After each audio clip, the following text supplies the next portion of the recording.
जय श्री राम, हर हर महादेव। चाची माई दीदी बहनी बुआ सबसे राधे राधे।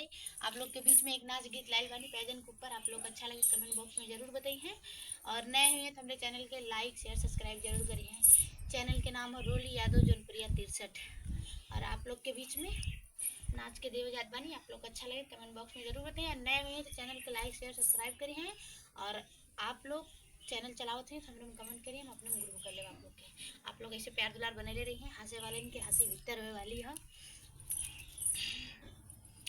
छम छम बाजही मोर पायलिया, छम छम बाजही मोर पायलिया।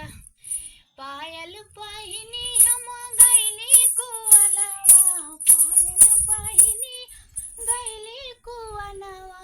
ससुरु देखई मोर ओ ससुरु मारही मोर नयनवा, ससुरु मारही मोर नयनवा। ऐसन ससुरु के जेल में करवाती हूँ, ऐसन ससुर के जेल भेजवाते घरमा हो जब सजनवा हो जब सजना। छम छम बाजही मोर पायलिया, छम छम बाजही मोर पायलिया। पायल पहिरी मैं कुआना पे गईली, पायल पहिरी मैं कुआना पे गईली। भसुरु मारही मोर नयना, भसुरु मारही मोर नयनवा। ऐसन भसुरु के हाथ खड़ी लगवई तूं, ऐसन भसुरु के हाथ खड़ी लगवई तो घरमा हो तही मोर वाला मुआ हो तही मोर सजनवा। घर जाऊ हो तही मोर सजनवा, घर जाऊ हो तही मोर सजना।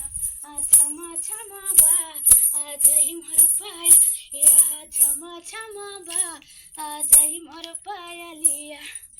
पायल पहिरी हम खेतवा में गईली, पायल पहिरी खेतवा में गईली। मुसुकी मारही मोर देवरवा, मुसुकी मारही मोर देवरवा। ऐसन देवर के जेल भेजवाती, ऐसन घर के जेल भेजवाती। घर जब हो तही मोर सजनवा, जब हो तही मोर वाला मुआ। छम छम बाजही मोर पायलिया, छम बाजही मोर पायलिया।